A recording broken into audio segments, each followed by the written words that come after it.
Hi, this is Christopher Clark, Town Administrator here in the town of Harwich. I'm here for one of my monthly updates that I like to provide to the community at large. I have several topics that I would like to cover today. One topic, as you can note, outside and behind me, we are in the throngs of summer, and with summer means significant things that are happening. A couple things that summer mean during the municipal calendar is that our fiscal year starts on July 1.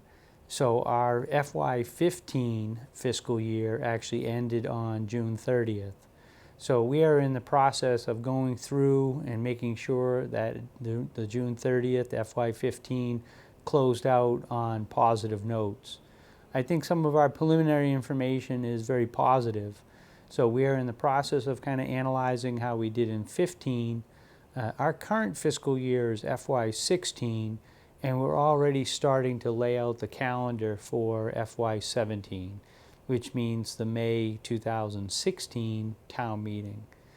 So that's one of the areas that we're focused on. So far, I'm very cautiously optimistic that we will have a third year in a row of a positive fund balance to our revenues. And as I mentioned in one of these previous broadcasts, that we have a determination at the end of the fiscal year and how well we've done in terms of our revenue, additional revenue, and our turnbacks from departments is noticed in our free cash number, which is really just a reconciliation of how we made out from the previous fiscal year.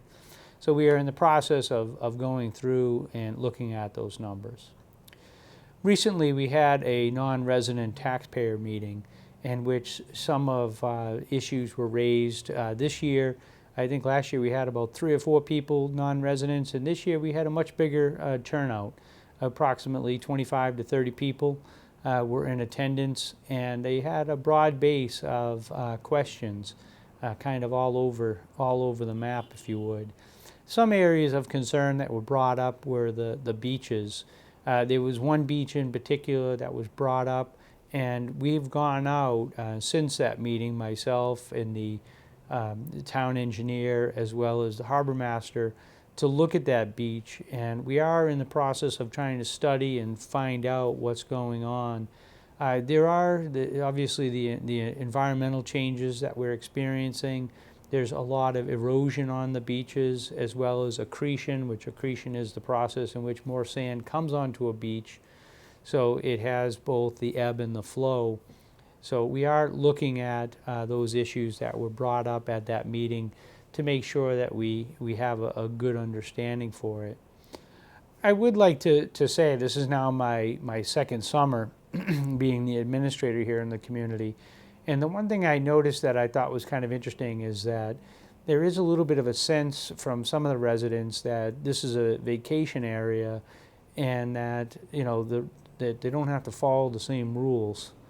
And, I kind of had a thought that sometimes we appreciate and very much like to have vacationers in the community. We are a community that welcomes vacationers. But we do ask them to still maintain a certain level of courteousness. People that go and litter such a beautiful environment, or people that park cars in private property driveways. These are things that you wouldn't do in your own hometown. And I know from some of the long-term residents and residents that are here year-round, they would ask, and they've expressed to me just a level of courtesy that, we understand you're on vacation, we want you to have a good time, but please be respectful of the property and the residents that are here year-round. And also just on the litter front, I would ask, there's a tremendous issue with people throwing beer bottles in the ocean, and, kids do get hurt from doing things like that. So we would ask that just be respectful of the environment. We do make a concerted effort to make sure that we have trash barrels at each of our beaches, so you have a location to deposit your trash. Enough of that topic. One of the positive topics that I think that's happened over the last couple months is behind me in the backdrop. You'll probably notice from some earlier episodes that we had the house behind me is called the Albro House, and that house previously was white and desperate in need of a paint job. And I think that sometimes government works best when we work cooperatively with our residents. And we had one resident that recognized that the house really could use some TLC and needed to have some paint done.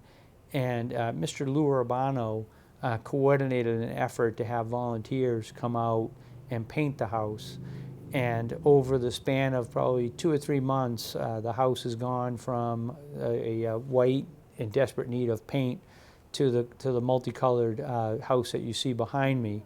One of the things that I know Mr. Urbano would appreciate me saying is that it is a historic residence, and we want to make sure that we're respectful of the historic elements of that building.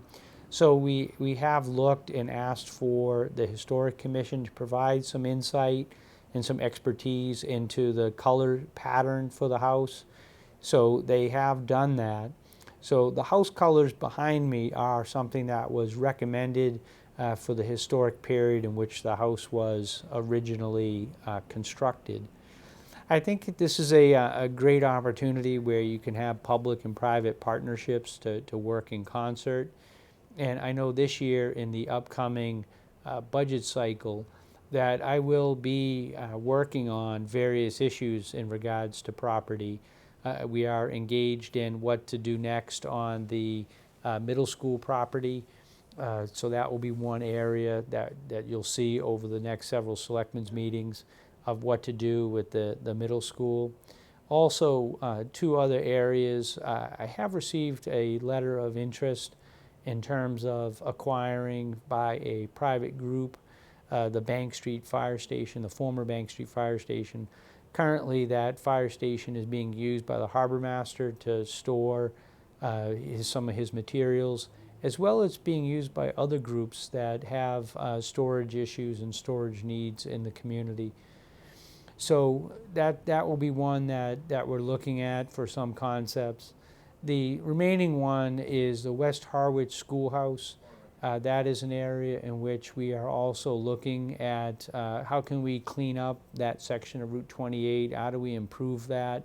If you notice as you drive in the area, Division Street is the boundary line between Harwich and Dennis has spent a lot of money and effort to kind of clean up that area. So Harwich is going to look at that area, and that will become a focal point for us in the not too distant future to see what we can do to accomplish. Well, I've received my high sign that I've hit my my mark. So I think that covers what the topics I would like to cover today. And once again, if you do have topics that you have an interest in, please don't hesitate to contact the studio to let Caleb, the man behind the camera, have some input, and I will attempt to cover whatever topics the residents would like to have covered. So once again, Christopher Clark, Town Administrator of the Town of Harwich, thank you for your time and your attention.